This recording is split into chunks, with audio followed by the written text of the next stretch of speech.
All right, there we go. All right, guys, welcome back to the Unrestrained podcast. Today's Monday. I keep forgetting to give the dates, but it's Monday, March 31st. Say hi to the people, Alfred. What's up, everyone? Welcome. Monday the 31st, bro. Tomorrow is April Fool's Day, bro. So gotta Oh, be yeah. careful. Yeah, gotta be careful, man. There's gonna be some stuff happening. Oh, yeah. People are Good gonna to- be, they're gonna want to fool you, and hey, Yeah, so you're you gonna got get a raise, and then nothing, bro. it's like good news, right? Then it's fake news. Fake news. That's right. Yeah, man. Sorry guys, a little distracted because I just noticed something from my actual real job that I needed to reply to. But yeah, guys, don't forget to like, share, and subscribe. Follow us on X at Unrestrained Podcast, YouTube Unrestrained Podcast, and also on Rumble. Rumble? Yes, sir. Rumble. Unrestrained Podcast That's on right. Rumble. So yeah, guys, thank you for supporting. Moving along here, we're just kind of telling I hadn't really been paying attention to anything, guys. I was very distracted through the weekend. Today was a busy day at work at my real job. And yeah, guys, man, something's going on with the economy. I mean, the economy is not looking good, guys. It is a bit concerning. Just had some meetings today with other companies and some of the vendors that I work with. And yeah, guys, we're kind of in this weird space where there's a lot of uncertainty in the markets. I think the tariff conversation is definitely having an impact, is what I think. Companies don't really know what to do, how to plan, what to expect. Um, Although I am supportive of the tariffs, I am on board. I just think that definitely we're going to have to go through some little bit of pain, I think, before it gets any better. So it just seems like my impression is that a lot of companies, I think, are kind of waiting to see um, what's going to happen. I think they're optimistic. Mhm. I think if Trump had not been elected, I would believe that by now we would have seen a lot more layoffs than what we're seeing now. I think you would be it would be a bloodbath. I really believe that if it wasn't because Trump got elected, it would be constant news of layoffs and downsizing. But I think what's going on is, even though things are slow, the economy is definitely slow. Um, I think that companies are a bit more reluctant and optimistic, and are kind of just trying to weather the storm here, um, and see what happens. So I think they're kind of holding off on layoffs. I think they're holding off on making big moves, um, just because I think the fact that Trump being president, does gives you some optimism. So we hear these things of a lot of investments that are being made by major companies out there to invest into the economy. All that stuff's going to take time, guys. And the one thing that I'm surprised that we have not seen is an immediate reduction in fuel. Mhm.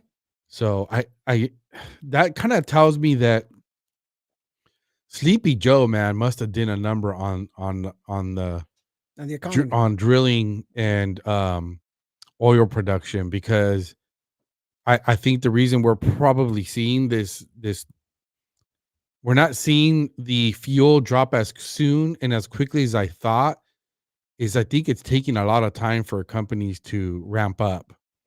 So, I'm not in the oil industry, but I am in transportation and logistics. And um, the cost of fuel, guys, is a big factor in the cost of everything. So, yeah, I'm hoping here we will start seeing some fuel drop. But, anyways, just kind of throwing those thoughts out there to start off the podcast. And so, yeah, guys, we're going to get into some things.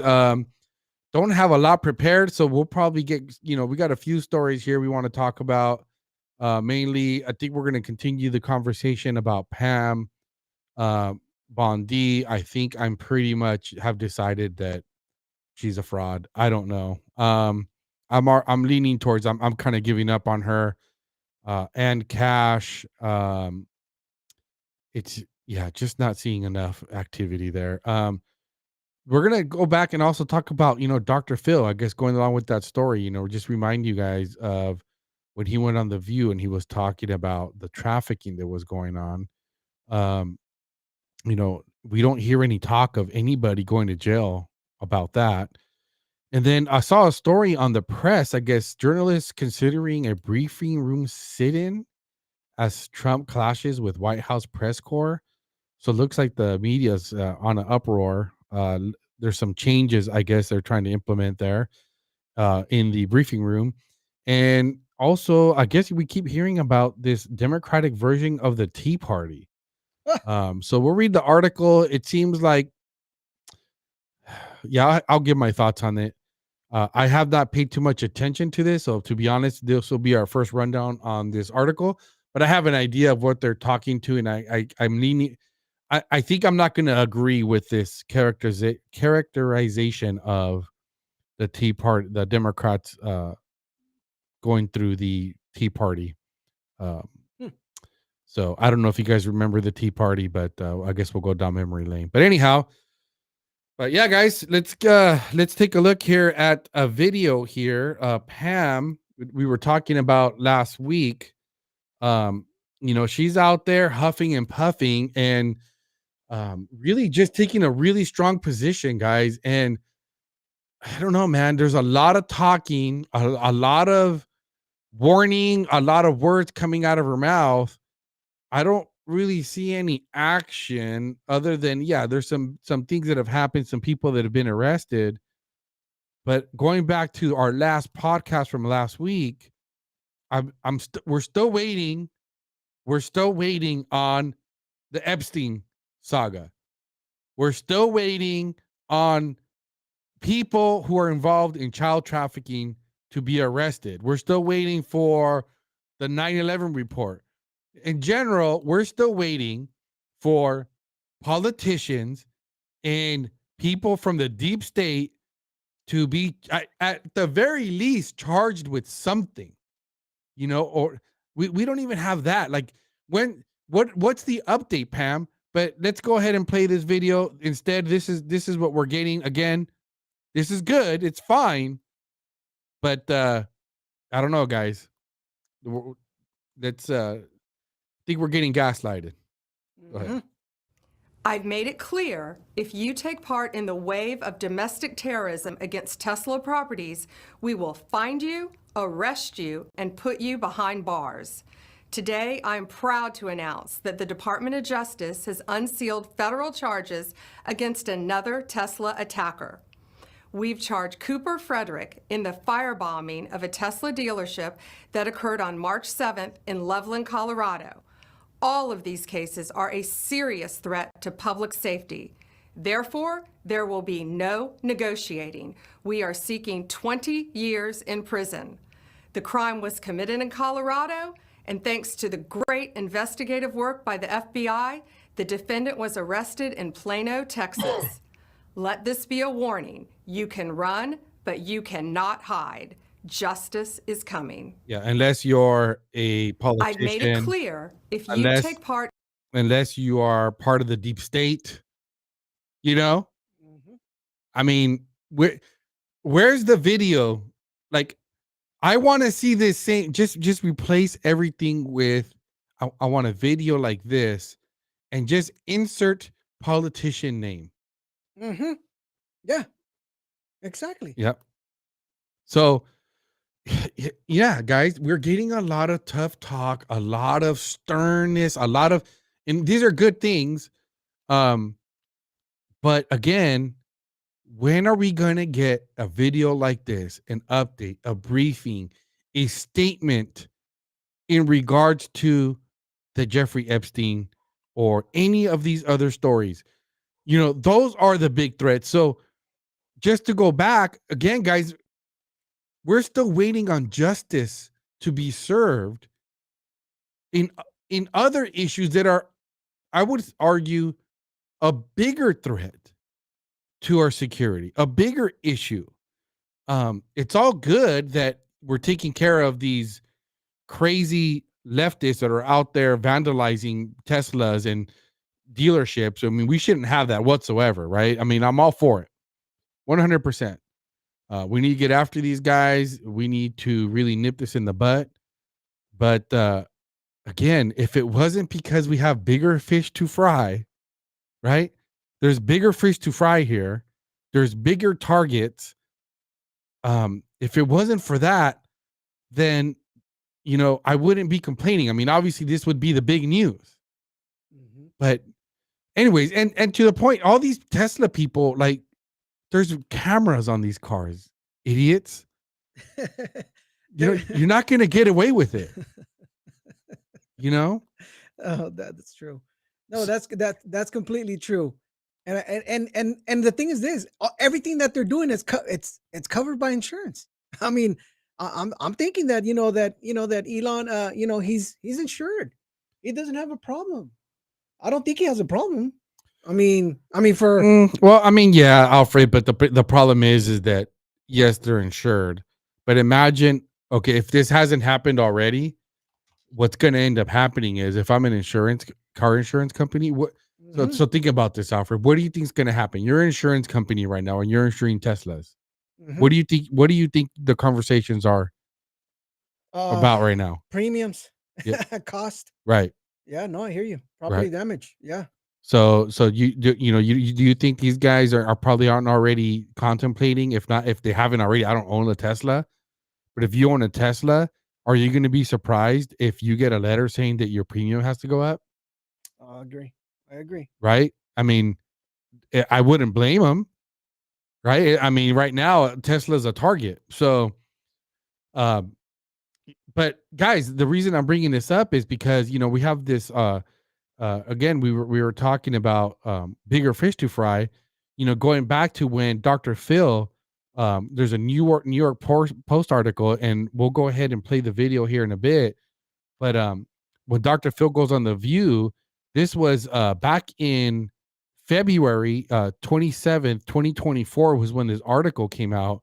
But this was, when Dr. Phil went in and he's talking to the women of The View of his trip to the border and some of the conversations he had, right, with Border Patrol agents in regards to child and human trafficking, right?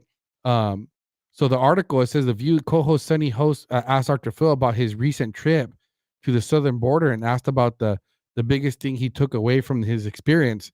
And he goes on to tell her the story. We'll go ahead and play the clip. But, what I'm making the point here, guys, is that Pam keeps coming out and talking about, Tren de Aragua, MS-13 bad guys. Now we're talking about, I mean, we're real good at going after these Tesla attackers, right? Mhm. But when are we have bigger fish to fry? Can we not walk? I mean, do we not have enough agents? I mean, if we need to hire more people to get this done, let's get it done, right? But go ahead and play the clip for those of you that are not aware of this story. From again back in I think this was 2024. I don't know, not sure what the date of the actual interview was. What did it show here, Alfred? How old is this clip here? This clip is approximately, let me see, It says it's 1 year, a year so ago. about a year ago. Okay, well, A there year you go. ago. So this was a while back. But again, I don't want us to forget all the list of injustices that we need to nip in the butt here. So go ahead and play the clip, Alfred. My understanding is that you went to the southern border. Now, you're saying that you're going to give people facts. What did you take away from that experience, and what kind of reporting are you going to be bringing back from that experience? I'll tell you a fact I took away. I talked to the head of all the border guards down there, the head of the union. I asked him straight up, kids are coming over the border with numbers written on them, phone numbers and addresses. Mm-hmm. Do we check those out? He said, well, we call them.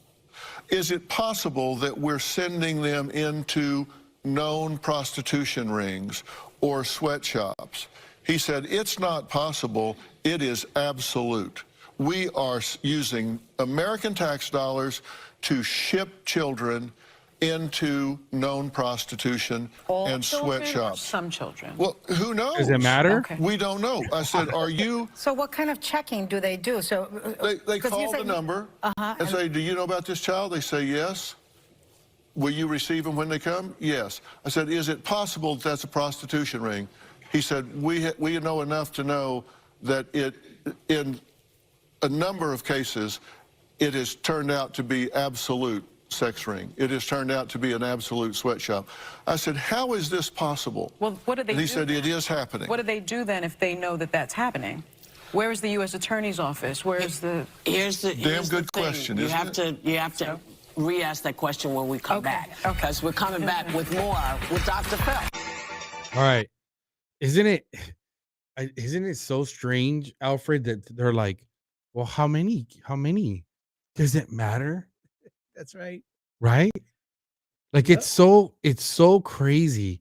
And I was thinking about this too, is they heard this. So you have Dr. Phil is telling you this, and he's telling you that the Border Patrol agents are saying, no, it's absolute, meaning they know that they're handing over children to trafficking rings. I think he even said the word sweatshop, right? Yeah, sweatshops, correct. So I don't know if that was misspeaking. I don't know if that means sweatshops and trafficking rings, but whatever. These people are being trafficked either for sex or for because I think of sweatshops, I think of like forced labor, Correct. right? Yep. And I guess you can consider sex labor. I don't know. But Yep. anyways, True. the point being that like it's like, why are they not outraged? Like the reaction that you get from these women. I mean, we know why Whoopi's probably not outraged. Isn't she? I mean, I don't know. Is she one of the suspects that allegedly is involved in abuse of children? Mm-hmm. I don't know. Is she, Alfred? I saw her name vaguely on one of the lists. I don't know. I don't know for sure.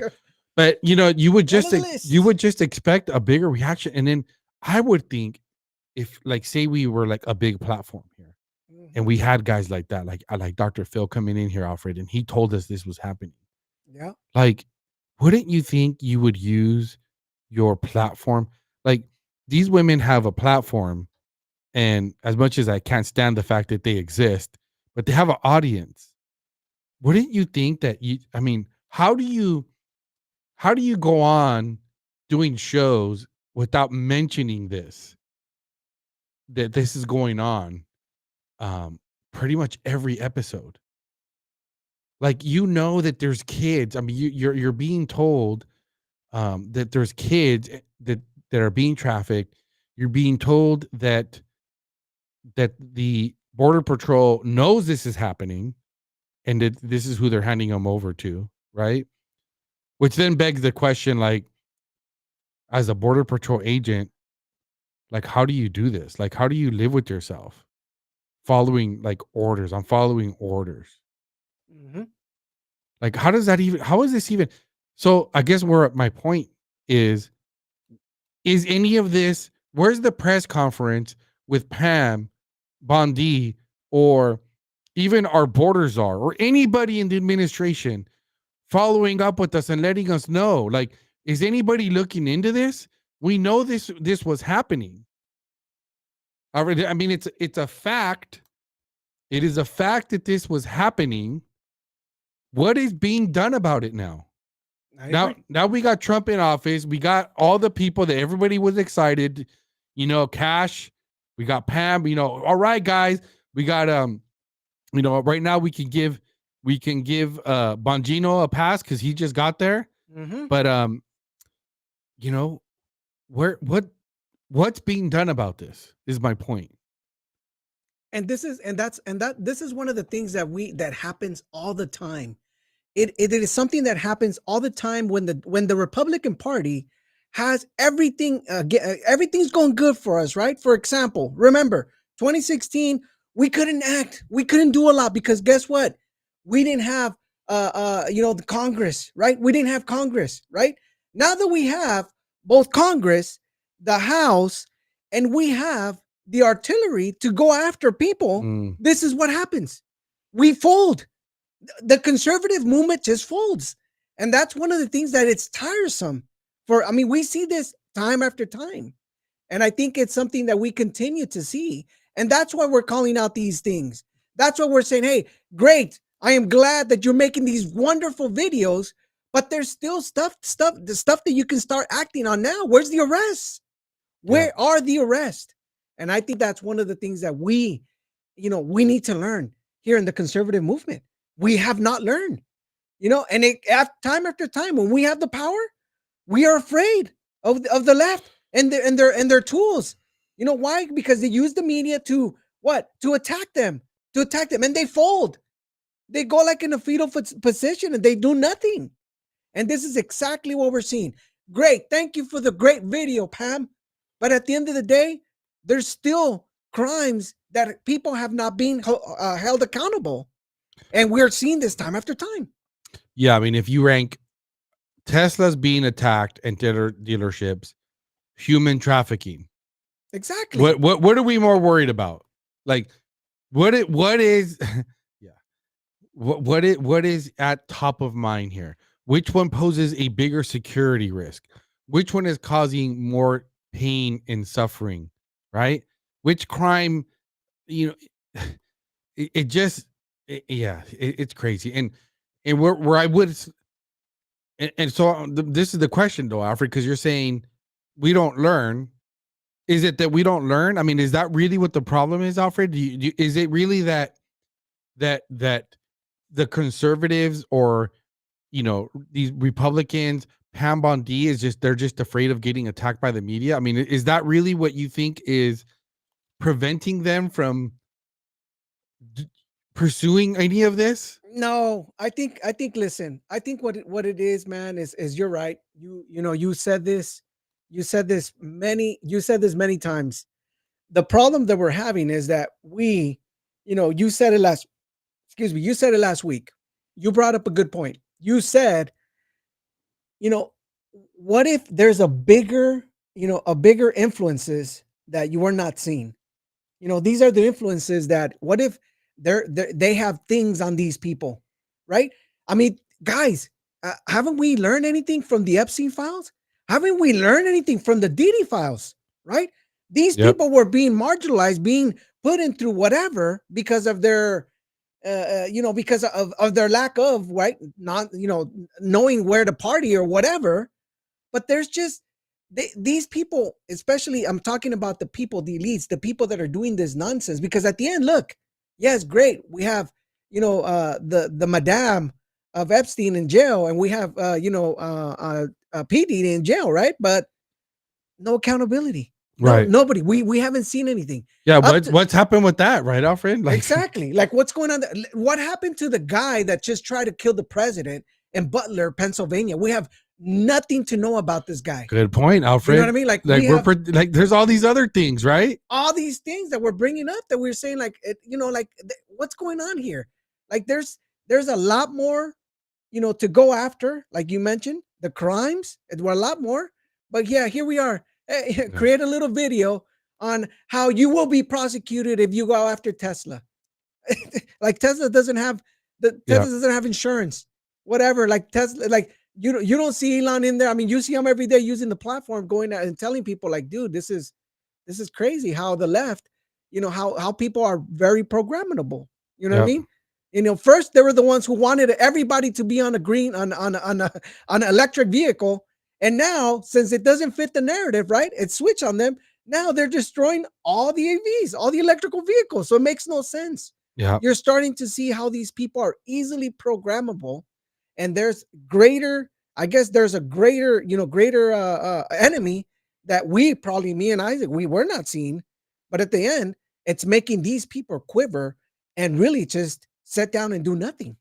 It's mind-boggling for me. Right. So like so going along the same uh train of thought here, Alfred, is, you know, again, how many times have I brought up the fact that Trump, anytime he has the opportunity to support rhinos, or either rhinos, or you want to call them establishment folk, he always chooses the establishment every single time. Okay.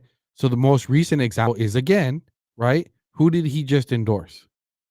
Yeah, Lindsey Graham. Again, right? Yeah, How do you explain that? How does Trump explain, how does he justify this? The sneaky bastard Lindsey Graham, right? exactly.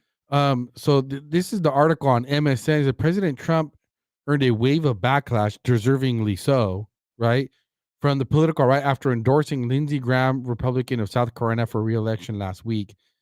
A torrent of replies flooded Trump's Truth Social post as people disagreed with him with the president's move, including retired Army Lieutenant General Michael Flynn, who very briefly saved a national security advisor during Trump's first term.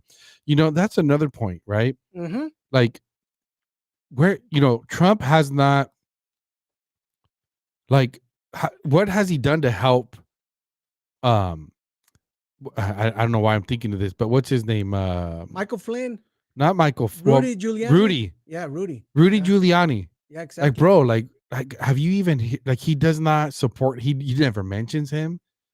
I don't know. Yeah. Was Rudy convicted of anything?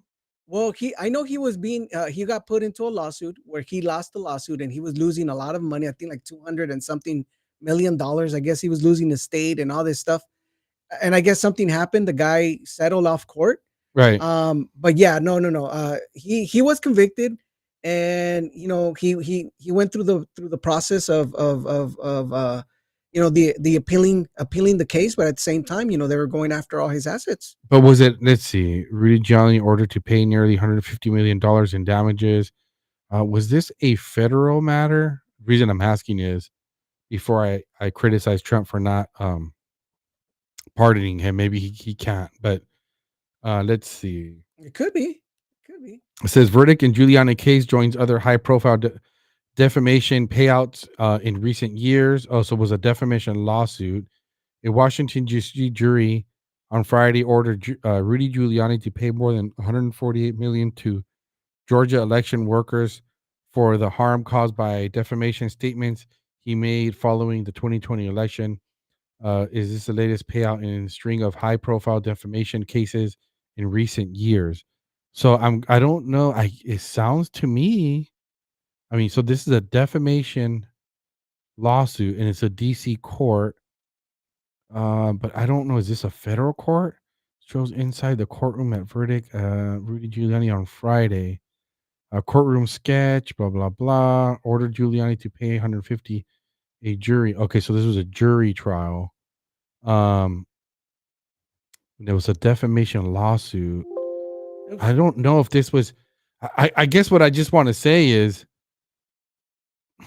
if it doesn't seem like any kind of support for Rudy.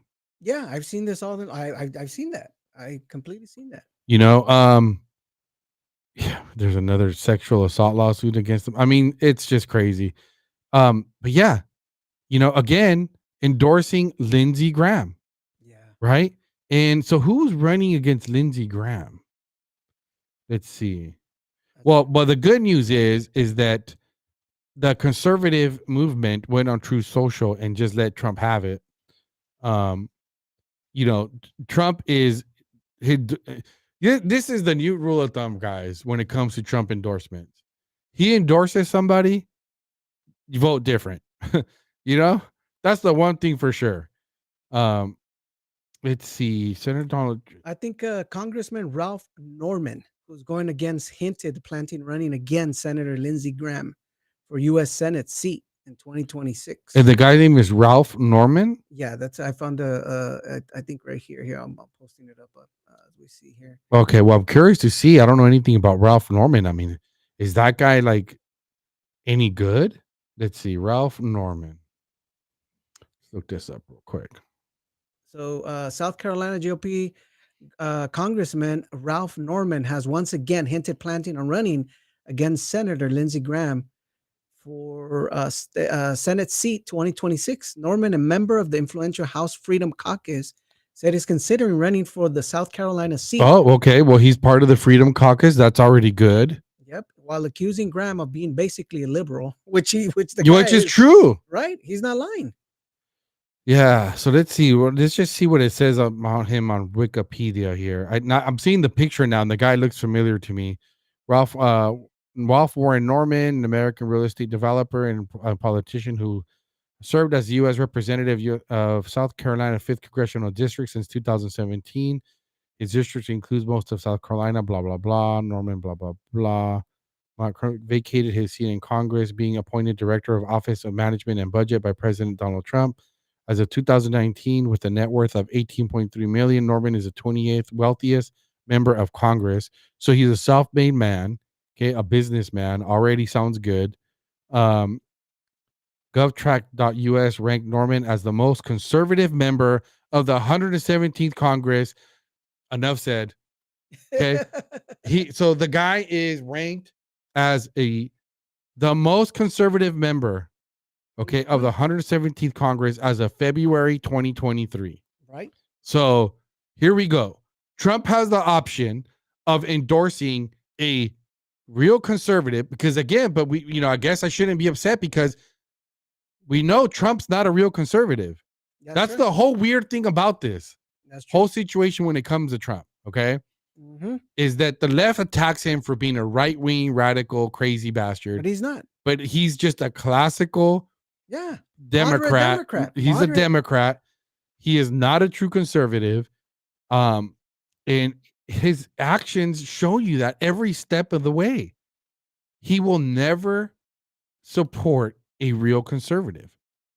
Yeah, true. And he hasn't. Every time he's had an opportunity to do so, he does not. But this is something that's so common for Trump. I mean, we've seen this time after time. He has an opportunity to, to choose. I mean, to practically go, go for a true conservative. Like, I mean, we've seen this time after time, and he just, he'll go for snakes like this guy. Yeah. Like, so he talks about draining the swamp, but he keeps supporting swamp creatures like Lindsey Graham. Yeah. Every chance he gets. Yeah. So yeah, guys, super, super disappointing.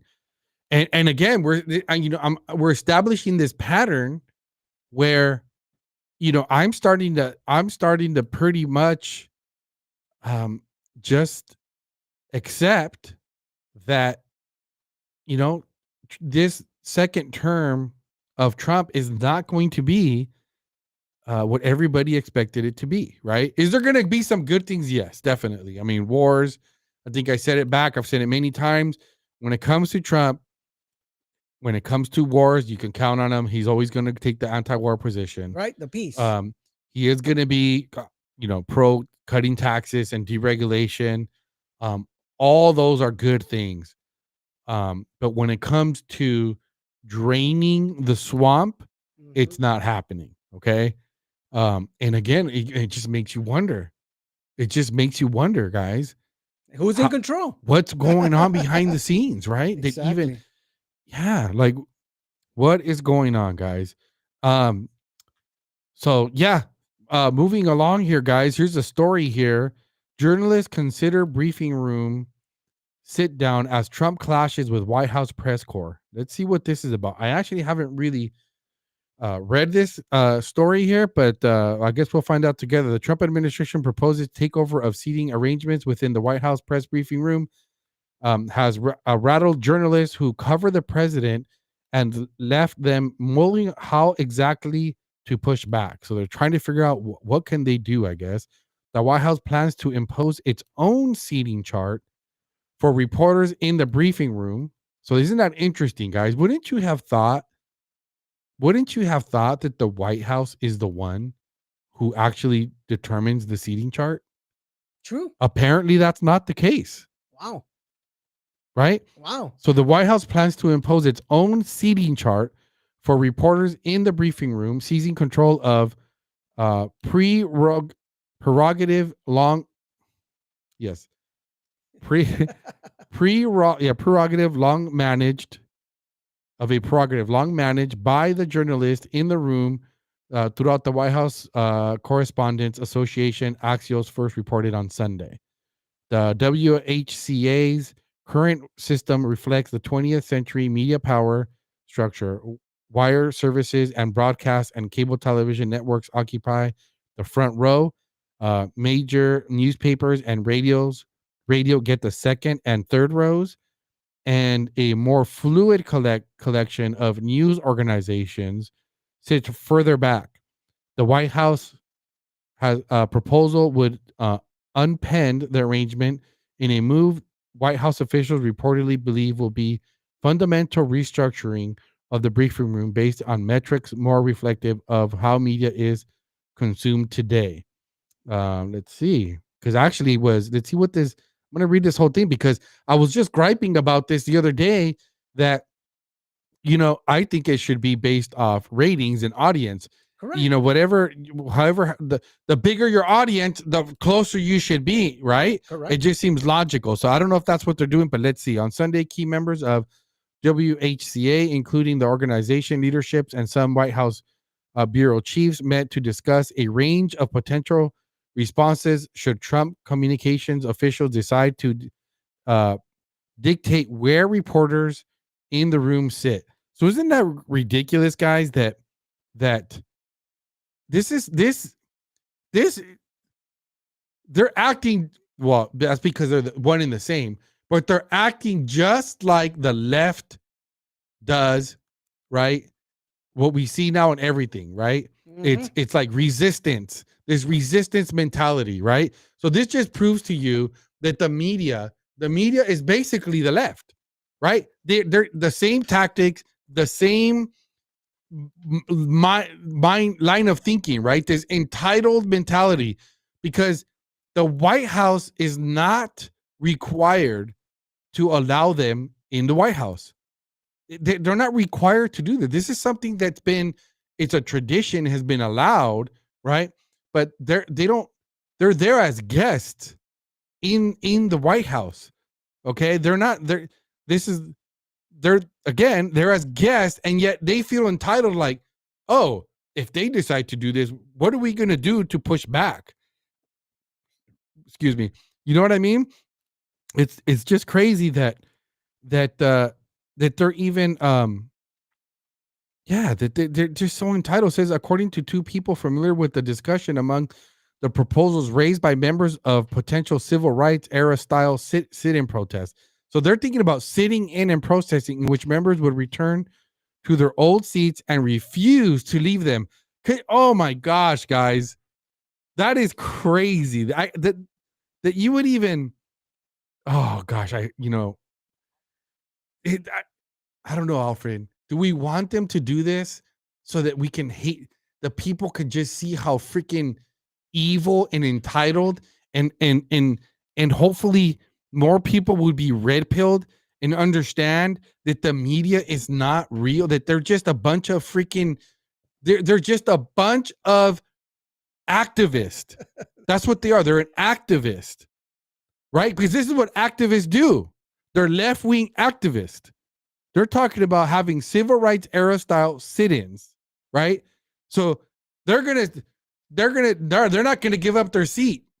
How childish, right? WHC. So that means this, guys. If you guys can help us get to the White House, I can tell you guys right now, it ain't happening with me. Okay. If we get to the White House, so we need you to like, share, and subscribe. We need to get to 100,000 views to qualify. Okay. So hopefully we can make that happen fast, because I would like nothing more, okay, than to show up at the briefing room and find one of these knuckleheads sitting on my spot, right? And I want to see them try to not let me sit on my spot, Alfred, because I'm freaking sitting on my spot. Right. You know what I mean? Yeah. I don't care what happens. Okay, I'm gonna get my spot. So that's crazy. I mean, you know what's gonna happen when they're sitting there and they're refusing to give up their seat, and how is the new network or media platform going to react to this? Are we going to start having people fight? Right? Well, and see, that's the beauty of what they created. You know, they have created this whole alliance to be able to bottle block every single information that comes out of from that White House. Think about it. Yeah, we can go and look at the White House directly, but these people have been in power for so long. Think about it. They've been projecting news, whatever. They've been biased for many years. You're talking about PBS, all these, NPR, all these left-leaning organizations that are sitting there trying to block what? Information. You know what I mean?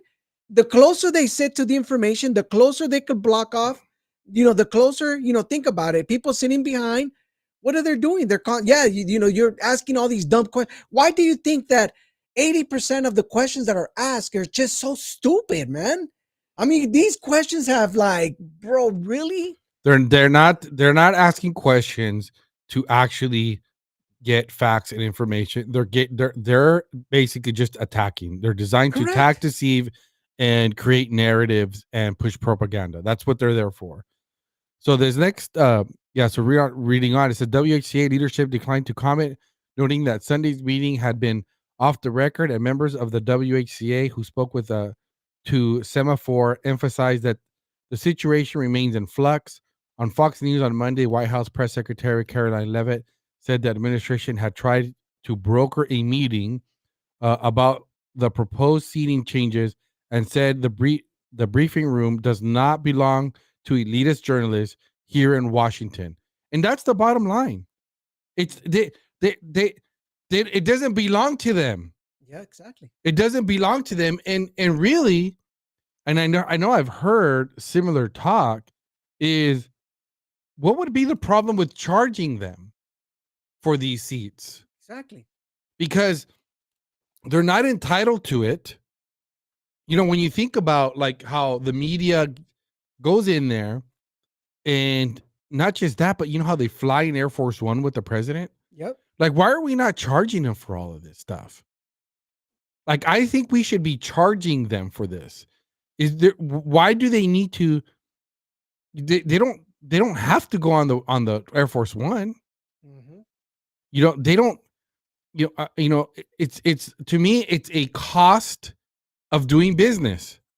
Okay, and I think they should pay. So I don't know. I don't know if tell me if you disagree. Maybe you can convince me otherwise.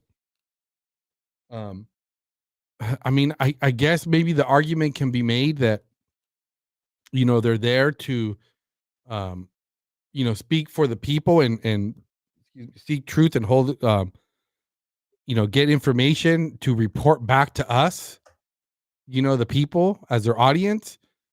But that's not what they're doing. And I mean, they make a profit, so I don't see the problem with them being charged.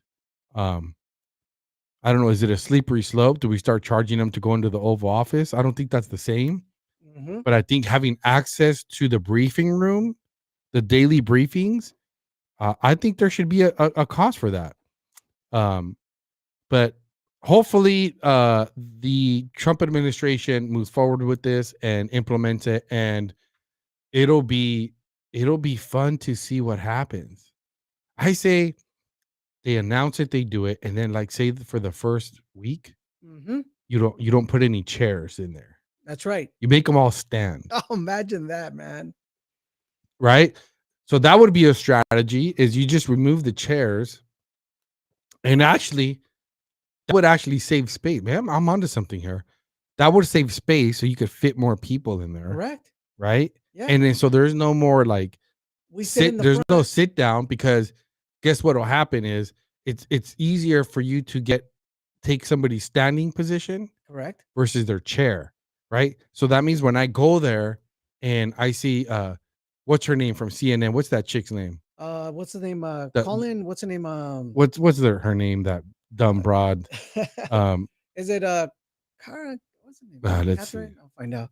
CNN, White House correspondent, right? Caitlin. Caitlin Collins. Is that her name? Yep, Caitlin Collins. Yeah, Yeah. she sits right in the front. Yeah. Caitlin Collins. Always asking these dumb questions. Yep. So when Caitlin Collins is sitting on my seat, it's easier for me to just like, if there's no chairs, Yep. I just stand in front of her Exactly. and just kind of give her like a little hip shove to Yep. get off my spot. Yeah. You know what I mean? True. That way I don't have to like literally just tear her out of the chair. You know what I mean? And then formally, you just stand in front of her, right? And don't let her answer questions, or don't let her ask questions. yeah, right? you're standing on my spot. And if she don't want to move, guess what? It's easier for me to just kind of like bump her out. use my body weight to just move her out of the way, right? Exactly. And then this way it won't look so bad. You know, it won't look so bad. You know, because you're gonna have cameras on me. Now if there's chairs there, it's gonna look bad, Alfred, because I'm gonna have to like grab her and yank her off the out. chair. Exactly. Move And her out. that's just gonna be that's gonna go viral. And you all got over you got everybody, all the rest of the media, everybody, all her peeps sitting right next to her. You know what I mean? Yeah. It caused a bigger ruckus. But now It's gonna cause more ruckus. yeah, but now since you're in a, you're in a what do they call it? What is it called? What is it called? The rally. What is it called, man? When you go in there in the mosh pit. And a mosh pit. There you go. Style. That's what. Yeah, and that's exactly, Alfred. That's it. That's right. Right. So we take the chairs away, and it'll just be a mosh pit. Yeah, the mosh pit style. Yeah. Exactly. Yeah, I think we're on to something. I think hopefully they're paying attention. Hopefully, get this, guys. Share this with Carolyn Levitt. Yep. Hopefully it gets to her, and I think we got a solution. We got a solution to the problem. Right. Stop going through these WH whatever or agencies. They're all crooked and corrupted, Marxists. Just we figure it out quickly. Yeah. Look right here. Yeah, guys. So I've been hearing again another article I haven't read here on Vox. The headline is this the Democrats' Tea Party moment? So let's read this article and see what this is about here. Minnesota Governor Tim Walz summed up the state of his party well recently.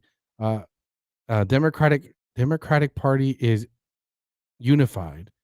Oh, okay. He's saying they're unified. They're unified in being pissed off at the Democrats. Okay, just 44% of Democrats are satisfied with the job Senate Minority Leader Chuck Schumer is doing.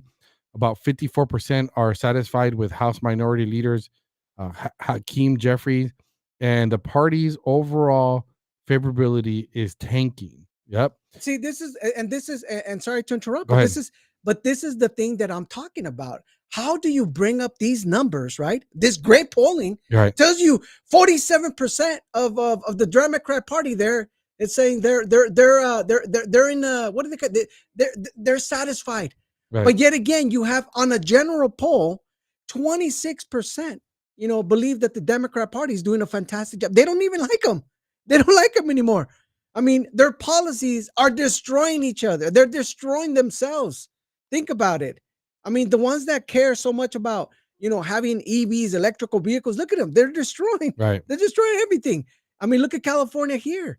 What's happening with California? The Democrat Party has destroyed, their policies are destroying the beautiful state of California. You know what I mean? So for them to show this kind of 54%, like more than 50% are satisfied with, House majority Hakeem. Have you heard the guy talk?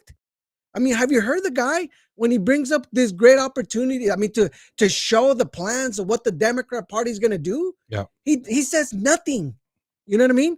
In fact, they're only worried about feminists, LGBTQ. They have not provided a clear view plan on what the Democrat Party is going to do to actually help the American people. And that's where they're tanking. Oh yeah, for sure. And they're in denial of it, the whole deal. Yeah, so the last time the party base was this mad at the leadership, it was in 2009, and the movement Republicans were furious at party leaders for losing a former President Barack Obama, bailing out Wall Street and failing to stop the Affordable Care Act.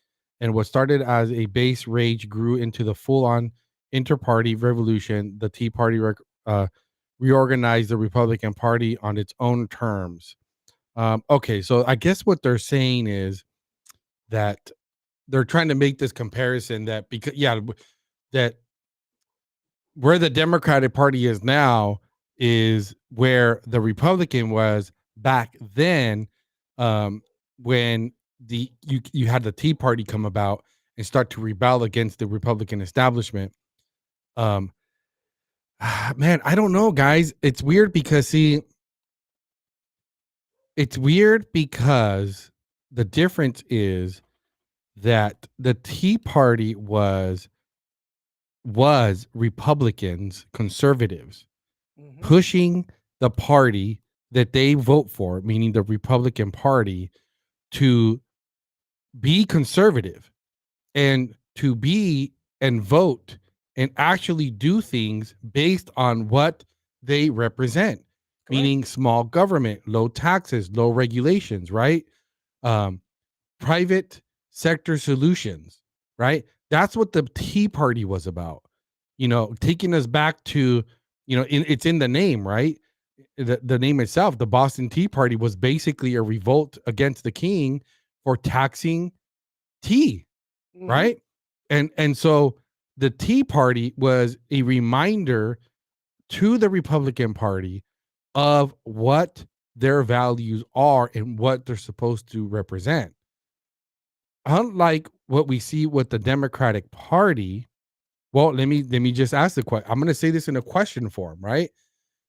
Because the Democratic Party, it was supposed to be about freedom of speech and, yes, progressive ideology, right? Higher taxes, government-based solutions, or small government.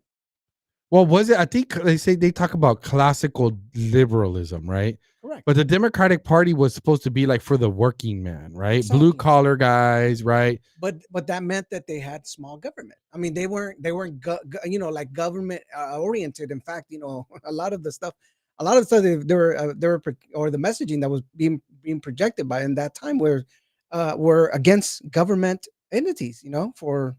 Yeah, well, that's different than saying that though, Alfred, because Democrats have always railed against the government, but then always looked to them to solve the problem. Okay. So just because Democrats have always cried and complained about government corruption, I hear you. But yet when they propose a solution, they're looking for the government to be the solution. Gotcha. That's where the difference is, right? And we talked about this before, where a conservative is not looking for the government to solve the problem. We're looking for them to get out of the way. 100%. Right.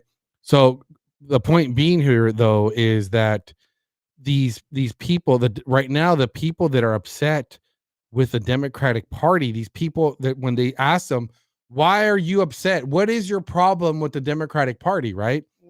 The response that they're getting is that they're not doing enough to stop Trump. Right. They're not doing enough to fight and resist the America First agenda. Right. That is what the responses that they're getting. They're not getting complaints about the Democratic Party not getting back to what they represented, which is supporting the middle class, supporting the working man, right? Excuse me. Essentially, America first, right? Solutions, worrying about America. Democrats were anti-war. Now they're pro-war, right? So it's not like these people. This is where the difference is when they try to compare this to the Tea Party. This is where I don't agree because again, the people that they're polling that are upset, they're not saying they're mad because they want more war in Ukraine. They're upset because we're not. You get what I'm saying, Alfred? I hear you. It's not like they're saying like, "Hey, Democrats, how come you guys are supporting Ukraine? We need to get back to what the Democrats are about, right?" That's not what they're doing, right? Instead, they're just pissed off that they're not becoming more crazy and radical. Oh, I hear you. So that's what the difference is. I don't think this is a real comparison. Let me see what this article goes on to say. Notably, the movement was defined by how decentralized it was in its start, though some national organizations later formed to try to organize and wield populist furor. It was mostly a grassroots movement. The energy sustained itself over more than 5 years and was strong enough to oust one of the Republican Party's top leaders in 2014, and when colleague Professor Dave Bratt beat GOP Majority Leader Eric Cantor. The race was an upset, and we got rid of I think it was the Tea Party. They got rid of oh gosh, what was that other guy? The guy from Wisconsin. They look like Crenshaw. no. He's from Texas. Oh, okay. He was the majority leader. It wasn't Mitch McConnell, is it? No, not Was Mitch. it, He's still here. right. He looked like the guy from the Adams Family, like the kid.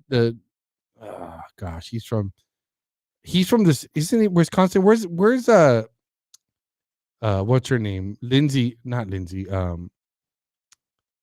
What's her name's daughter? The crazy rhino. Oh, McCain. No. Oh, Oh God, he looks like that kid. The kid from. I'm gonna give up on it. I'm giving up. yeah. He was a young guy. Oh gosh, I wish somebody could help me out on the chats. But anyways, we got rid of a few rhinos during the Tea Party. But yeah, I don't agree with that assessment. You know, I don't know what's gonna happen with the Democratic Party, man. Yeah, they've gone. They've lost. I mean, they've lost. They've lost the complete grasp of reality, man. I mean, honestly, I mean, I just think about it. I mean, a lot of us come from the Democrat Party. I mean, think about it. These are this was the party for the people, right? These are the ones that stood for free, freedom of speech and freedom of religion and stuff. And now there's, there's nobody in there. I mean, think about it.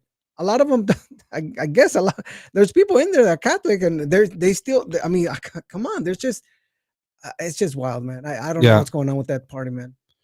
Yeah, guys. I just thought of something else that we still haven't heard in any announcements on arrest is Fauci. Exactly. Again, I hate that sorry guys that if I'm just beating a dead horse here with this, but it's just this is exactly what I was worried about. I was worried that it was these things were just going to go away, guys, and I think I'm close to basically declaring that yes, guys, they're not doing anything. Yeah, it's perfectly clear that this has been brush under the rug, as we say. Yeah. Yeah, and and I'm not even going to try to speculate. Again, guys, it was weird. Matt Gaetz got pushed to the side, right? Yeah, to put her in. exactly. So it makes me wonder if Matt Gaetz would have been our attorney general, where would we be right now? Well, think about just it. ask yourself that question, right? Yeah. If Matt Gaetz were attorney general, where would we be right now? Do you think that by now we would have had Fauci arrested or charged with anything? How about the Biden family? How about the Clintons? Right? I mean, are we not going to go back and investigate the Benghazi attack? Right? I mean, are we just all of these things have to be dealt with?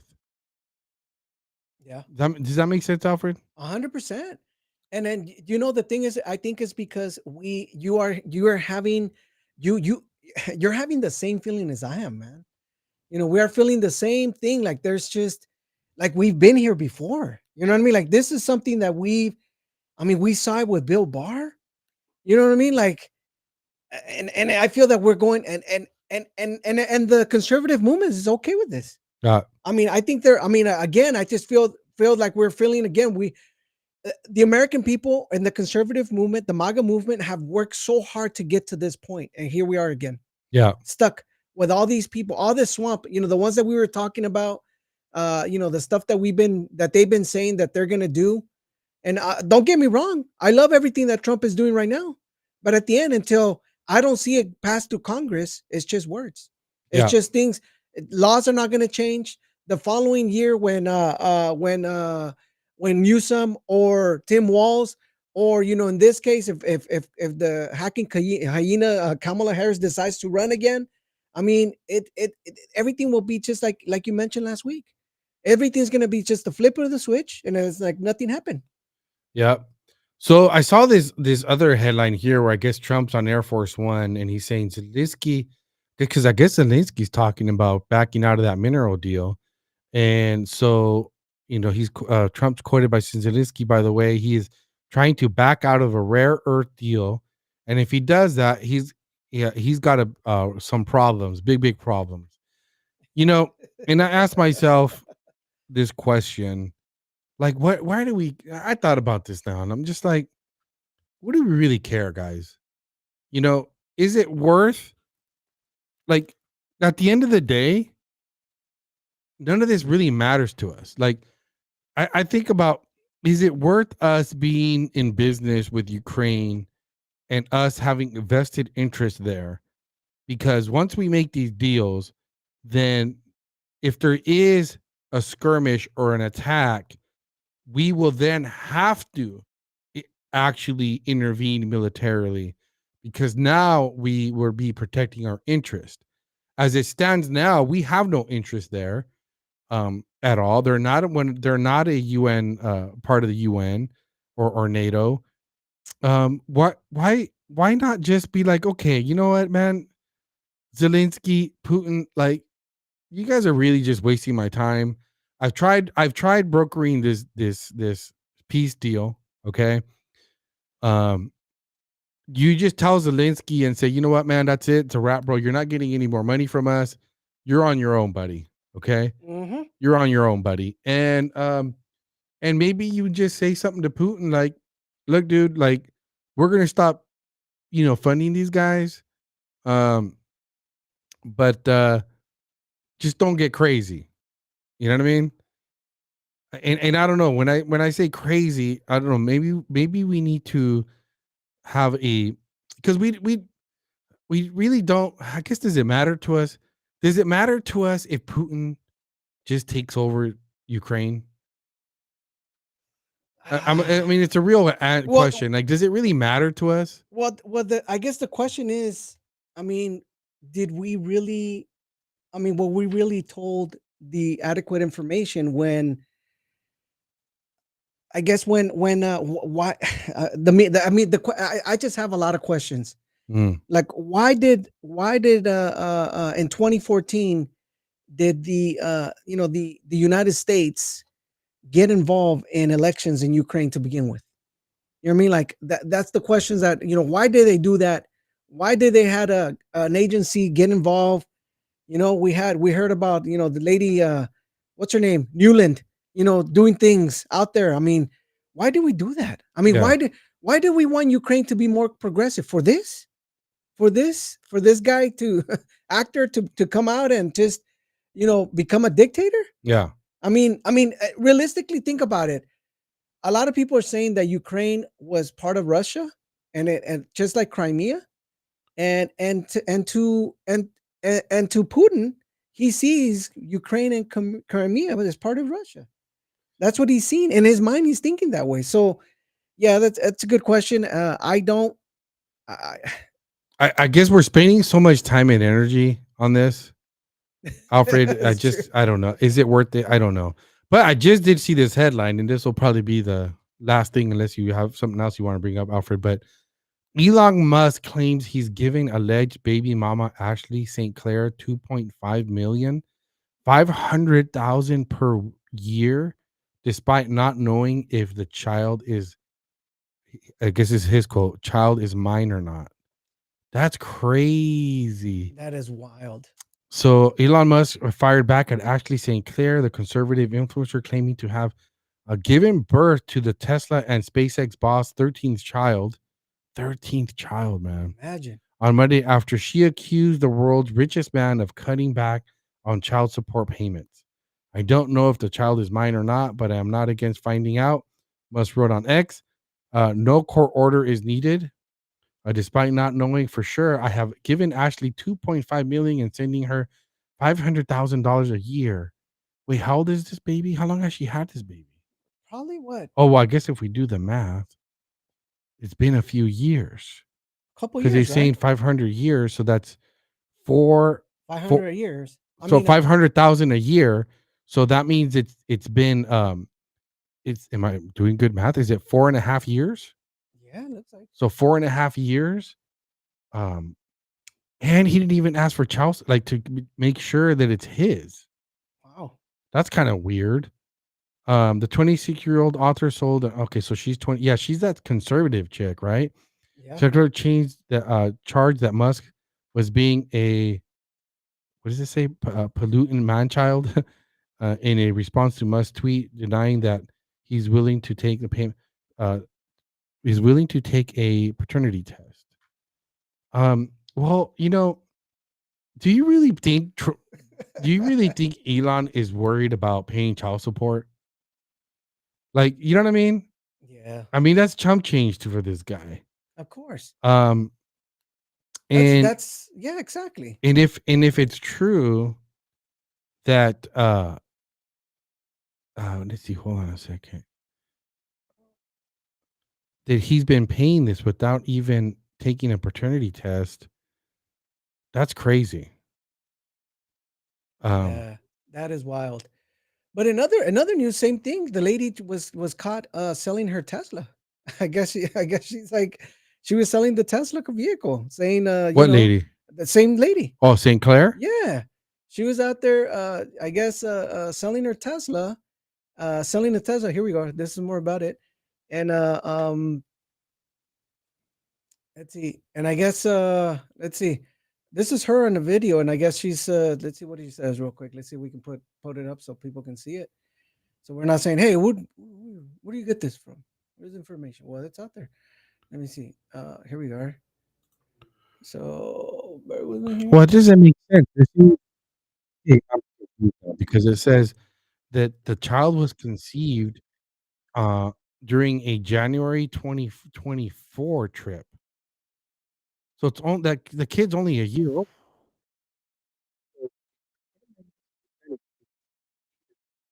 2.5 million at $500,000 a year. Or maybe what they're saying is that maybe I'm misunderstanding it. What they're saying is that's the arrangement they have right now. Maybe he's paid her 2.5 million, and then and the agreement is he'll give her $500,000 a year moving forward. Does that make sense? Yeah, that could be. Maybe.